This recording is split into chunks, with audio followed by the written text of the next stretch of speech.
तर मी आधी सुरुवातीला इंटिग्रेशनच का घेतलं, कारण की या चॅप्टरला सर्वात जास्त वेटेज आहे सीईटी मध्ये म्हणून. ठीक आहे.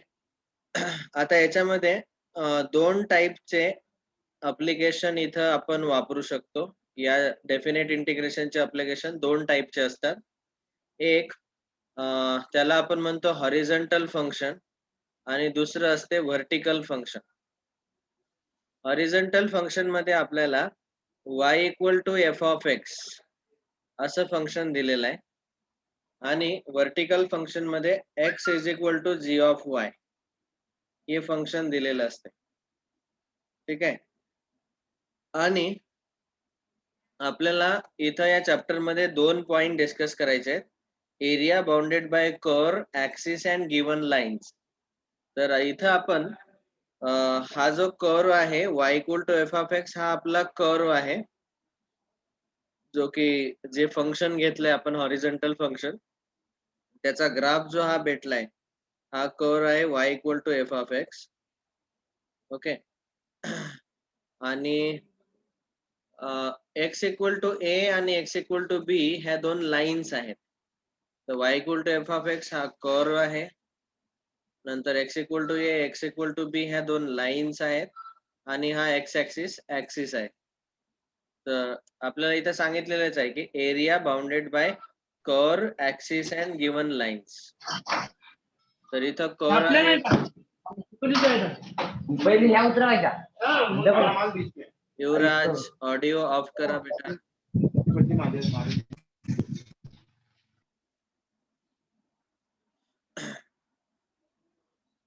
Area between y equal to F of X, X axis, X equal to A X equal to B यांच्या मधला जो एरिया आहे हा आपण हायलाइट केलेला आहे.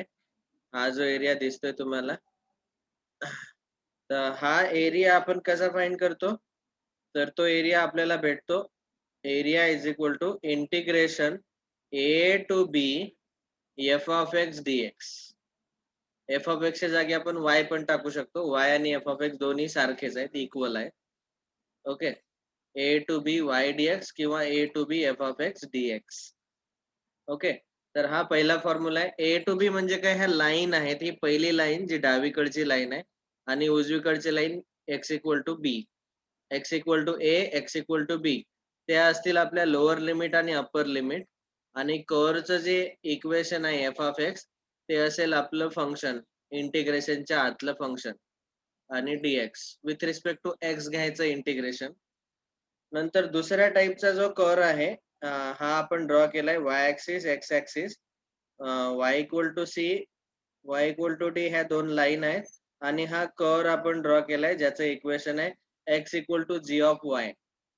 तर या केस मध्ये आपण area between X is equal to G of Y हा कर्व आहे, नंतर वाय ऍक्सिस आणि नंतर लाईन्स. दोन लाईन कोणत्या घ्यायच्या तिथं, y equal to C and y equal to D. या सर्वांमधला जो एरिया आहे हा आहे जो हायलाइट केलेला आहे इथं. हा एवढा एरिया फाइंड करण्यासाठी फॉर्म्युला आहे आपल्याकडे area is equal to integration of C to D X D Y. आणि एक्स काय आहे इथं, सी टू डी एक्स दिलेला आहे आपल्याला G of Y. G of Y, Y मध्ये काहीतरी फंक्शन असेल. आता बघा हा जो वरचा फॉर्म्युला आहे हे integration with respect to X होतं आणि हे डी वाय म्हणजे विथ रिस्पेक्ट टू वाय आहे. तर लक्षात ठेवा हॉरिझॉन्टल फंक्शन साठी integration with respect to X असते आणि व्हर्टिकल फंक्शन जर असेल X equal to G of Y तर इथं function integration with respect to Y असते. इथं वाय ऍक्सिस येतोय, इथं एक्स ऍक्सिस येतोय. ओके. तर हे दोन फॉर्म्युले इवन आपल्या बुक मध्ये पण सुरुवातीला हे दोन फॉर्म्युले दिलेत. y equal to F of X curve, X equal to A X equal to B lower limit आणि अप्पर लिमिट. तर एरिया अंडर कर्व आपल्याला भेटेल integration A to B F of X D X. हा असेल एरिया, हा highlight केलेला. आणि vertical साठी y equal to C Y equal to D आणि हा curve X equal to G of Y. तर C to D G of Y D X हा असेल एरिया. तर हे दोन टाईपचे क्वेश्चन आपल्याला विचारले जाऊ शकतात. बस हे दोन इंटिग्रेशन लक्षात ठेवा. पहिलं विथ रिस्पेक्ट टू एक्स, दुसरं integration with respect to Y. याच्यावरनं तुमच्या एक लक्षात आलं असेल की इंटिग्रेशन हा काय दाखवतो, एरिया अंडर कर्व. कोणत्याही कर्वच्या खाली किती एरिया कव्हर झालेला आहे तो दर्शवला जातो डेफिनेट इंटिग्रेशननी. म्हणून या चॅप्टरला आपण दुसरं नाव पण देऊ शकतो, एरिया अंडर कर्व. ओके. तर आता बघा, आपल्याला इथं काही सॉल्व करून दिलेले आहेत एक्झाम्पल्स.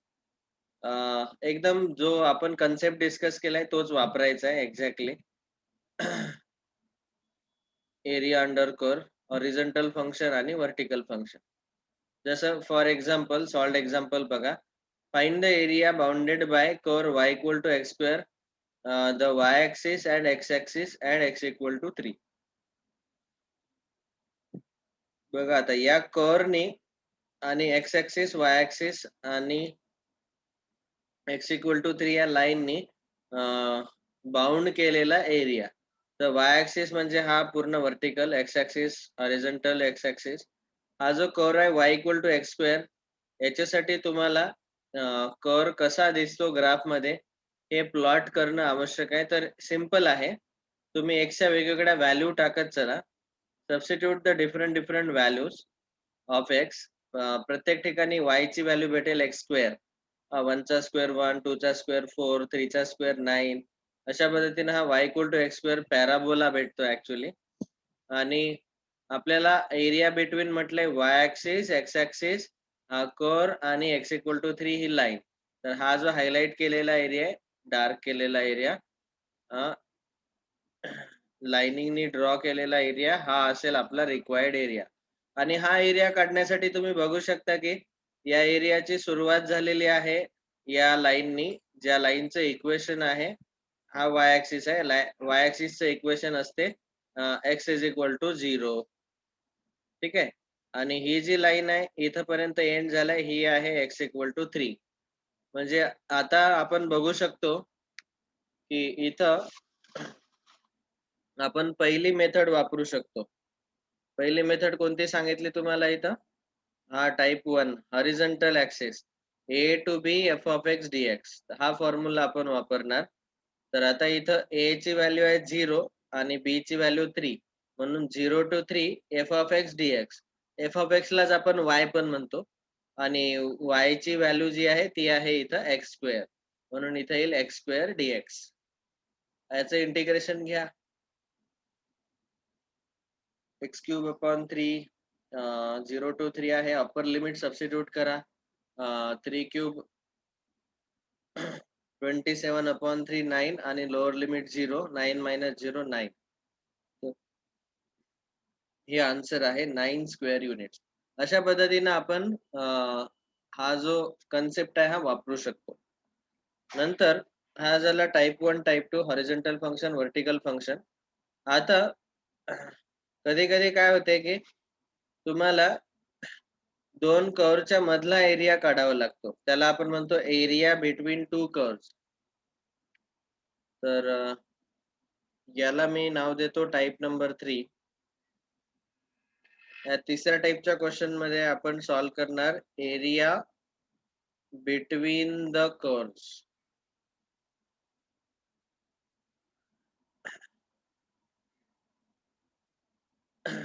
बिटवीन टू कर्व्स, कोणत्याही दोन कर्व मधला एरिया आपल्याला काढायचा असेल. हा महत्वाचा पॉइंट आहे, याच्यावरती दरवर्षी एक क्वेश्चन असतोच, एरिया बिटवीन टू कर्व्स. आता बघा, इथं डायग्राम दिलेली आहे. ठीक आहे, इथं मी डायग्राम, हीच डायग्राम इथं ड्रॉ करून दाखवतो. हा आपला वाय ऍक्सिस आहे, हा एक्स ऍक्सिस आहे, वाय ऍक्सिस. इथं आपल्याला दोन कर्व दिलेले आहेत, एक आहे एफ ऑफ एक्स आणि एक आहे जी ऑफ एक्स. तर असा y equal to F of X दिलाय एक कर्व, आणि दुसरा कर्व दिलेला आहे असा जातोय. या कर्वचं इक्वेशन आहे, या खालच्या कर्वचं equation y equal to G of x आणि या वरच्या कर्वचं equation y equal to F of x. ठीक आहे. तर आपल्याला काढायचं आहे area between the curves. Between म्हणजे त्यांच्या मध्ये असलेला एरिया. कर्वच्या मध्ये असलेला एरिया हा एवढा येईल. एवढा एरिया आपल्याला काढायचा आहे. आता बघा, या दोघांचाही हा जो पॉइंट ऑफ इंटरसेक्शन आहे, हा एक आणि हा एक, डावीकडला आणि उजवीकडचा, इथून आपण अशा दोन लाईन काढल्या ज्या की आपल्याला x इक्वल टू ए आणि x इक्वल टू बी अशा दिलेल्या आहेत. तर आपण जेव्हा एरिया काढणार आता, तर y equal to F of x, बघा सर्वांनी प्रॉपरली लक्ष द्या. आता y equal to F of x हा जो कर्व आहे, मी निळ्या लाईननी दाखवत आहे. y equal to F of x याच्या अंडर असलेला जो एरिया आहे तो येईल हा पूर्ण निळा part,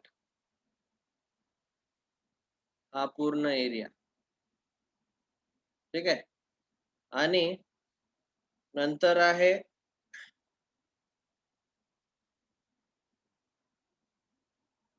y equal to G of x.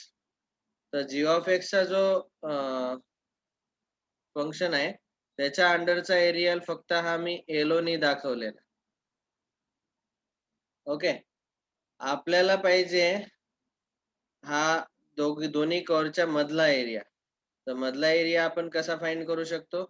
तर हा जो मधला एरिया दिसतोय तुम्हाला, हा मधला एरिया ऍक्च्युली काढण्यासाठी आपल्याला असं करावं लागेल. पहिला जो एरिया आहे त्याला मी A1 म्हणतोय. A1 is equal to area under curve y equal to F of x. आणि दुसरा एरिया आपण घेऊ A2, area under curve y equal to G of x. Okay. हा area under curve y equal to F of x आपण blue लाईननी दाखवलंय, निळ्या लाईन सर्व, आणि हा आपण येलो लाईननी दाखवलाय. आणि आपल्याला जर का हा एरिया बिटवीन कर्व काढायचा असेल, area between y equal to F of x and y equal to G of x, तर तो एरिया भेटेल आपल्याला या पूर्ण एफ एक्सच्या अंडर असलेला एरिया, हा जो ब्लू कर्व आहे याच्या अंडर असलेला एरिया A1 मायनस A2 म्हणजे हा जो एरिया जी ऑफ एक्सच्या अंडर असलेला. येत आलं असेल तुमच्या लक्षात. बघा परत एकदा मी इथं समजावून सांगतो.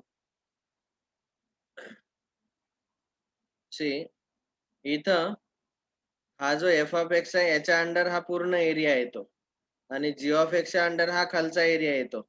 आपल्याला फक्त एवढा एरिया पाहिजे. तर या पूर्ण एरिया मधून हा खालचा एरिया मायनस करायचा. म्हणजे एफ ऑफ एक्सच्या अंडर असलेल्या एरिया मधून, ज्याला आपण A1 म्हटलंय, त्यातून A2 जो आहे जी ऑफ एक्सच्या अंडर असलेला एरिया मायनस करायचा. ओके. आता महत्वाचं म्हणजे याला नेहमी मॉड मध्ये टाकायचं. मॉड का बरं? कारण एरिया कधीच निगेटिव्ह नसतो, एरिया हा नेहमी पॉझिटिव्ह असतो. म्हणून एरिया बिटवीन टू कर्व्स आपल्याला भेटेल या दोन्ही कर्वच्या अंडर असलेल्या एरियाची सबट्रॅक्शन. ठीक आहे. या दोघांची सबट्रॅक्शन घ्या आणि जी सबट्रॅक्शन असेल तोच एरिया आपला required area between two curves असेल. हे झाला type 3, area between two curves. बघा आता पहिल्या कर्वच्या अंडर असलेला एरिया आपण असा लिहू शकतो. A1 ला आपण असं लिहू शकतो. A1 ला लिहू शकतो integration A to B f of x dx minus A2 आहे integration A to B g of x dx. ठीक आहे. या दोघांच्या सबट्रॅक्शनचा मॉड घ्यायचा. म्हणून ह्या दोन व्हर्टिकल लाईन. मॉड का बरं? मॉड म्हणजे आपल्याला माहिती आहे की पॉझिटिव्ह असतो. Area should be, area is always positive, म्हणून मॉड घेतला. ठीक आहे. अशा पद्धतीने आपण हे दोन एरिया काढून त्यांची सबट्रॅक्शन घेऊ शकतो. आता इथे बघा, find the area of the region bounded by y square equal to 9x, x square equal to 9y. हे जे हा जो क्वेश्चन आहे हा अतिशय इम्पॉर्टंट आहे. रिसेंटली मागच्या 2-3 वर्षात पॅराबोलाचा हा जो क्वेश्चन आहे हा रिपीट झालेला आहे परत परत आणि दरवर्षी विचारला जातो. किंवा या टाईपचा तरी येतो की एरिया बिटवीन कर्व, या टाईपचा एक क्वेश्चन सीईटीला असतोच. तर सिंपल आहे बघा, आपल्याला y² = 9x हा पॅराबोला असा भेटतो. Right handed parabola, right hand साइडला उजव्या साइडला त्याचं माउथ ओपन असते आणि y² = 9y हा पॅराबोला असा भेटतो. या दोघांमधला जो एरिया हा काढायचा आहे. तर आधी आपल्याला या दोघांचा पॉइंट ऑफ इंटरसेक्शन काढावं लागेल. तर एक आहे 0,0 म्हणजे x = 0 एक पॉइंट असेल आणि हा दुसरा पॉइंट काढण्यासाठी आपण काय करू, इथं या दोघांपैकी कुठल्याही एका इक्वेशन मध्ये सबस्टिट्यूशन करू. जसं इथं यांनी काय केलंय, दुसऱ्या इक्वेशनला स्क्वेअर घेतला, x² = 9y या दुसऱ्या पॅराबोलाचा स्क्वेअर घेतला, तर तो तुम्हाला x⁴ 81 y² भेटेल आणि y² ची व्हॅल्यू पहिल्या इक्वेशन मध्ये जी होती पहिल्या पॅराबोलाची, ती व्हॅल्यू इथं टाकून द्यायची. याला सॉल्व्ह करायचं तर आपल्याला इथं आन्सर भेटेल x = 0 आणि x = 9. म्हणजे x ची व्हॅल्यू 0 आणि 9 आहे, याच्यामध्ये एक्झॅक्टली हा एरिया येईल. म्हणजेच इथं आपल्याला लोअर लिमिट आणि अप्पर लिमिट डायरेक्टली दिलेल्या नव्हत्या. जेव्हा असं दिलेलं असते, फक्त 2 कर्व मधला एरिया काढा, तर आपल्याला ह्या A आणि B च्या ज्या व्हॅल्यू आहेत आधी काढाव्या लागतात. त्या व्हॅल्यू काढण्यासाठी आपण काय करतो, एका इक्वेशन मधून दुसऱ्या इक्वेशन मध्ये सबस्टिट्यूशन करतो. तर इथं x⁴ = 81 y², सेकंड इक्वेशनचा स्क्वेअर घेतला आणि y² ची व्हॅल्यू जी पहिल्या इक्वेशन मध्ये दिली होती 9x, ती इथं सबस्टिट्यूट केली. असं का केलं? एका इक्वेशन मधून दुसऱ्या इक्वेशन मध्ये सबस्टिट्यूशन का केलं? कारण की हे 2 कर्व जे आहेत यांचे जे कॉमन पॉइंट आहेत, हे कॉमन पॉइंट O आणि P, या कॉमन पॉइंटचे आपल्याला x कोऑर्डिनेट काढायचे होते आणि हे दोन्ही कॉमन पॉइंट या दोन्ही पॅराबोलावर आहेत. म्हणून आपण इथं सबस्टिट्यूशन करू शकतो, कारण की पॅराबोलावर जर का पॉइंट असेल तर त्या दोघांचा पॉइंट ऑफ इंटरसेक्शन काढताना आपण त्यातला x आणि y च्या व्हॅल्यू टाकू शकतो इक्वेशन मध्ये. तर इथं y² ची व्हॅल्यू 9x टाकली आणि त्याच्यावरनं आपल्याला x च्या व्हॅल्यूज भेटल्या. आता पॉइंट ऑफ इंटरसेक्शन हा आहे 0,0 आणि हा आहे 9,9. एक्स कोऑर्डिनेट आपण इक्वेशन मध्ये टाकायचा, वाय कोऑर्डिनेट काढायचा. आपल्याला रिक्वायर्ड एरिया पाहिजे, तर एरिया मी तुम्हाला ऑलरेडी सांगितलं की हा पहिला पॅराबोला जो आहे हा f(x) असेल, हा दुसरा पॅराबोला g(x). तर एरिया A1 - A2 हां, 0 to 9 f(x) dx. आता f(x) म्हणजे y ची व्हॅल्यू. आता पहिल्या इक्वेशन मध्ये y ची व्हॅल्यू येईल √9x, कारण ही y² ची व्हॅल्यू आहे. दोन्ही साइडला स्क्वेअर रूट घ्या, ते येईल √9x. तर √9x dx आणि 0 to 9 इथं येईल g(x) dx. g(x) म्हणजे दुसरं इक्वेशन. तर इथं x ची जी व्हॅल्यू आहे, सॉरी, इथं जी y ची व्हॅल्यू आहे x²/9, y ची व्हॅल्यू x²/9 ती सबस्टिट्यूट केली. मग दोन्ही इंटिग्रेशनला सॉल्व्ह करून त्याचा आन्सर काढलं. अशा पद्धतीने आपल्याला दोघांची सबट्रॅक्शन 27 स्क्वेअर युनिट भेटली. ठीक आहे. √9 3 आहे, √x इंटिग्रेशन x⁵(3/2)/3/2 अपॉन 9 बाहेर काढला, x² चं इंटिग्रेशन x³ आणि upper limit lower limit substitute केल्या, त्याच्यावरनं नंतर सबट्रॅक्शन घेऊन आन्सर काढलं. तर हा आहे एरिया बिटवीन कर्वचा कन्सेप्ट. बघा इथं area between y = -x² x axis आणि लाईन x ॲक्सिस आणि लाईन्स आहेत x फ्रॉम 1 to 4. ते ऑलरेडी यांनी लोअर लिमिट अप्पर लिमिट दिलेलेच आहेत 1 to 4. तर 1 पासून तर 4 पर्यंत हा एरिया अंडर कर्व काढायचा आहे. नेहमी लक्षात घ्या की शेवटचं जर आन्सर निगेटिव्ह आलं तर एरिया कधीच निगेटिव्ह नसतो. एरिया नेहमी पॉझिटिव्ह असतो. म्हणून एरियाला नेहमी असा मॉड लिहायचा. म्हणून आता मी काय करतो की हे जे टाइप 1 आणि टाइप 2 आपण डिस्कस केलेत, या दोघांनाही आपण मॉड मध्ये टाकूया. मॉडचा अर्थ एरिया नेहमी कसा असतो, पॉझिटिव्ह. इथं पण याला आपण मॉड मध्ये टाकून देऊ. म्हणजे जर का कदाचित निगेटिव्ह आन्सर जरी आला तरी त्याला पॉझिटिव्ह लिहून टाकायचं. आता -21 जो आहे त्याचा मॉड घेतल्यावर +21 स्क्वेअर युनिट्स हे आन्सर येईल. ओके. तर हे लक्षात ठेवा की एरिया नेहमी पॉझिटिव्ह असतो, म्हणून निगेटिव्ह जर आन्सर आलं तर नेहमी त्याला पॉझिटिव्ह लिहायचं मॉड घेऊन. तर हे मी खाली नोट म्हणून लिहून देतो. Note number 1, area is always positive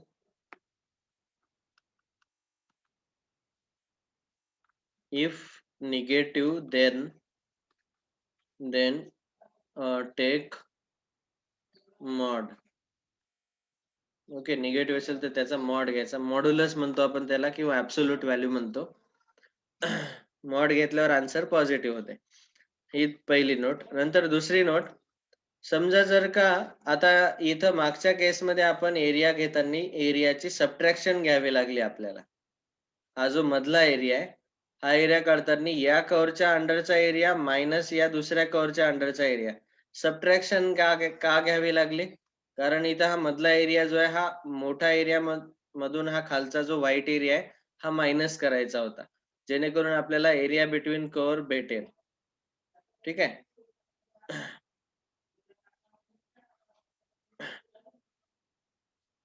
आणि काही केस मध्ये असं असते की आपल्याला एरिया अंडर कर्व काढताना एक्स इक्वल टू ए पासून बी पर्यंत काढायचा असतो, पण हा जो कर्व आहे हा असा एक्स ऍक्सिस पासून वर गेलेला असेल, खालून वर गेला असेल, तर त्या केस मध्ये आधी काय करायचं, हा जो पॉइंट आहे एक्स ऍक्सिस सोबत इंटरसेक्शन झालेला, हा जर टी असेल तर ए टू टी इंटिग्रेशन घेऊन पहिला एरिया A1 काढायचा, नंतर टी टू बी इंटिग्रेशन घेऊन ए टू एरिया काढायचा आणि दोन्ही एरियाची ऍडिशन घ्यायची.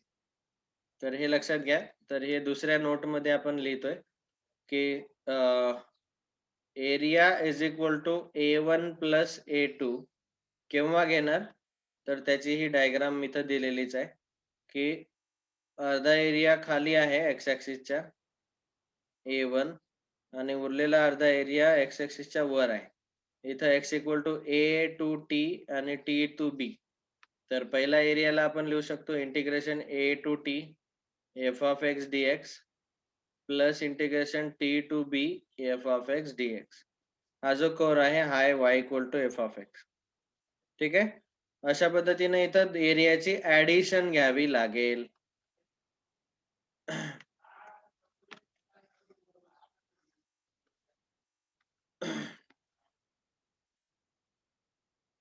कधी कधी A1 एरिया मला पॉझिटिव्ह भेटला पण A2 एरिया निगेटिव्ह भेटला.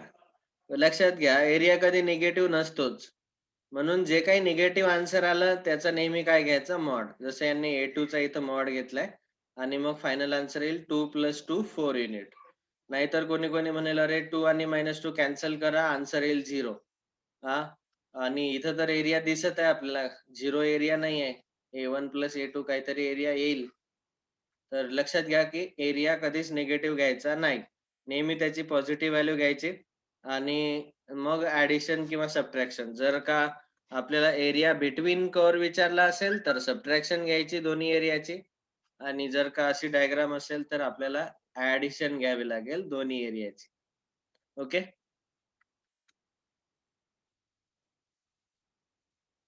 तर हा आहे, ही झाली theory complete, area under curve.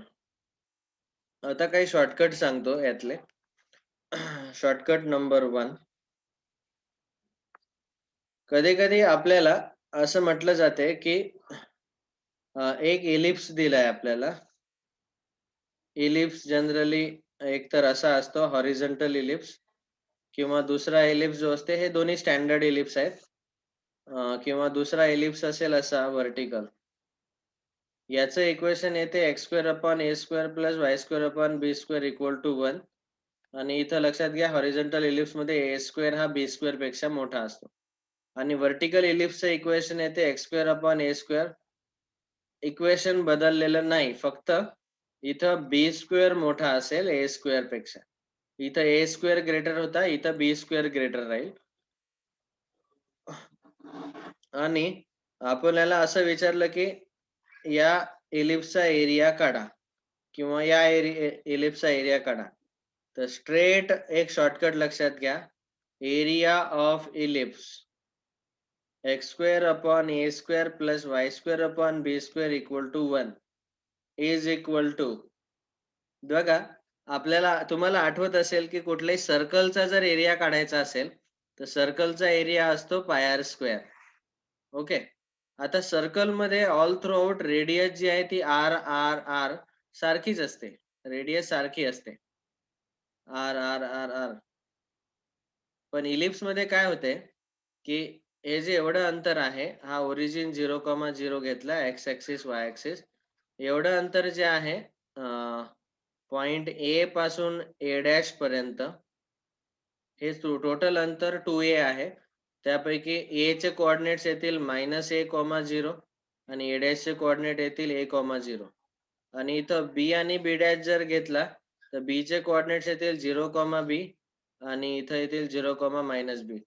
आता या एलिप्सच्या दोन रेडियस आहेत.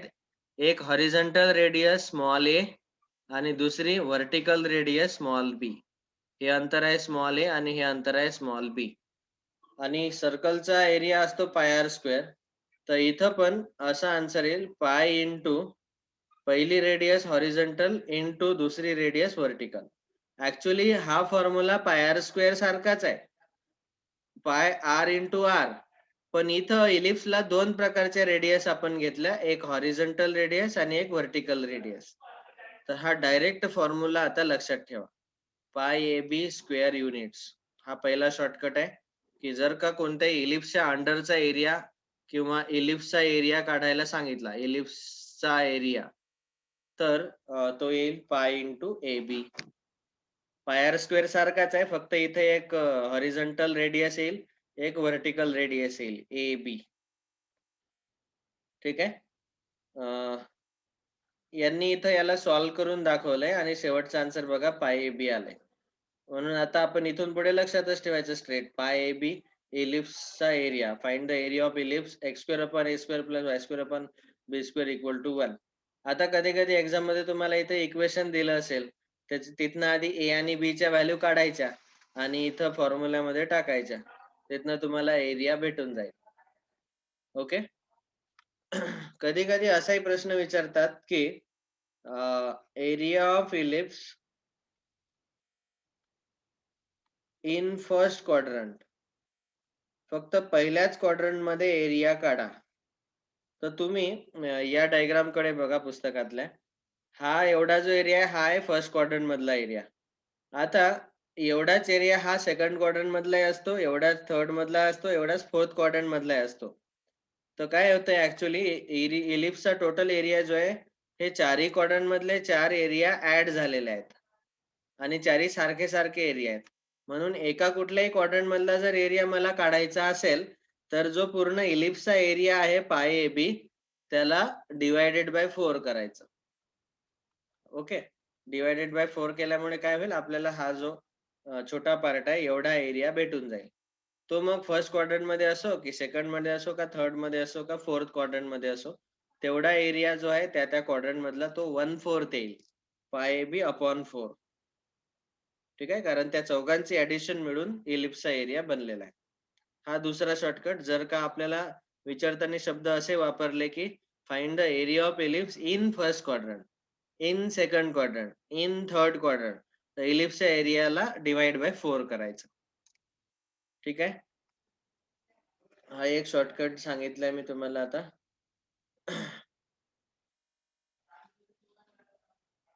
हा वाला जो क्वेश्चन आहे हा याचं जे आन्सर भेटले हे आन्सर आपल्याला लक्षात ठेवायचं आहे. कारण की असे जे क्वेश्चन आहेत दोन पॅराबोलाच्या मधला एरिया, याचं आन्सर आपल्याला डायरेक्टली काढता येते या फॉर्म्युल्याचा वापर करून. तर हा दुसरा शॉर्टकट आहे आणि हा क्वेश्चन बऱ्याचदा रिपीट झालेला आहे. प्रत्येक 2 वर्षांनी हा क्वेश्चन येतो. यावर्षी येईल का नाही मी ते सांगतो तुम्हाला. सो हे दोन पॅराबोला जे दिलेत त्याचा आपण डायरेक्ट शॉर्टकट नंबर 2 म्हणूनच लिहून घेऊ याला. Shortcut number 2, area between parabola y square equal to 4ax and x square is equal to 4ay. याचा डायरेक्ट आन्सर येईल एरिया बरोबर 16/3 into a square square units. हा फॉर्म्युला लक्षात ठेवायचा आहे. आता कसं आला हे आपण ऑलरेडी मी बोर्ड एक्झाम मध्ये मुलांना समजावून सांगितलंय. आणि A16/3 A² स्क्वेअर युनिट. आता सध्या आपण सीईटी साठी तयारी करतोय, तर डायरेक्ट शेवटचा फॉर्म्युला लक्षात ठेवा, 16/3 A². ओके. जसं इथे एक्झाम्पल घेतोय मी. समजा एक पॅराबोला दिलाय x² = 12y आणि दुसरा पॅराबोला दिलाय y² = 12y. ठीक आहे. तर हे नंबर दोन्ही सारखे असणं आवश्यक आहे, तरच हा फॉर्म्युला वापरू शकतो 12. तर आता इथं 4a ची व्हॅल्यू 12 होईल आणि a ची व्हॅल्यू येईल 3 आणि a ची व्हॅल्यू 3 आहे म्हणून एरिया येईल 16/3 A². 16/3 a ची व्हॅल्यू आहे 3 म्हणून 3² 9 येतो. 16 × 9/3. 3 1 जा 3 3 जा 9. 16 3 जा 48. 48 स्क्वेअर युनिट्स. आता तुम्हीच सांगा, एवढे सर्व कॅल्क्युलेशन करत बसणार का डायरेक्ट शॉर्टकट लक्षात ठेवणार? डायरेक्टली शॉर्टकट वरनं तुम्हाला 10 सेकंदात आन्सर भेटते. फक्त एक लक्षात घ्या, परत परत ते सांगतोय, इथं पण 4a आहे, इथं पण 4a आहे. हा नंबर सारखा सारखा असला पाहिजे 12 तरच हा शॉर्टकट वापरू शकतो. हा झाला दुसरा शॉर्टकट. अशा पद्धतीनं बस सफिशियंट आहेत हे एवढे पॉइंट. इथं एकच एक्सरसाइज दिलेली आहे या चॅप्टर मध्ये आणि मिसलेनियस एक्सरसाइज दिले. आपल्याला area bounded by the region हा पहिला क्वेश्चन आहे. दुसऱ्यामध्ये area of the region bounded bye parabola आणि एक लाईन आणि इथं दोन कर्वनी इन्क्लूड केलेला एरिया.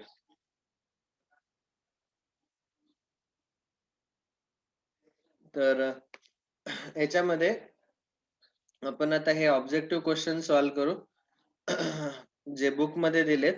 आणि मी तुम्हाला होमवर्क साठी सेपरेटली दररोज इमेजेस पाठवतच आहे. तर आज एरिया अंडर कर्वच्या इमेजेस मी पाठवणार आहे. ठीक आहे. तर आधी आपण काही क्वेश्चन सॉल्व्ह करू. बघा, आपल्याला क्वेश्चन विचारलाय, find the area bounded by the region x1 to 5 and y2 to 5 is given by. आता बघा, हा जो क्वेश्चन आहे हा क्वेश्चन ऍक्च्युअली ओरली सॉल्व्ह होतो. फक्त तुम्हाला याची डायग्राम काढता आली पाहिजे. ओके. पहिला क्वेश्चन जो आहे, x च्या व्हॅल्यूज ज्या आहेत त्या दिल्यात आपल्याला 1 to 5 आणि y च्या व्हॅल्यूज दिलेल्या आहेत 2 to 5. 2 < y < 5. बघा, याची फक्त डायग्राम काढले की उत्तर येते लगेच, आन्सर लगेच भेटते. समजा आपल्याला हा x ऍक्सिस दिलाय, y ऍक्सिस दिलाय. x ऍक्सिस ची सुरुवात जी आहे, ह्या ज्या लाईन आहेत त्या 1 ते 5, x ची किंमत आपल्याला 1 ते 5 घ्यायची आहे. तर हा पॉइंट 1 असेल आणि हा समजा 5 असेल. तर x = 1 ही लाईन ड्रॉ करायची. हा जो लोअर पॉइंट आहे, लोअर लिमिट, आणि x ची अप्पर लिमिट आहे 5. तर ही दुसरी लाईन ड्रॉ करायची. x = 1 आणि x = 5.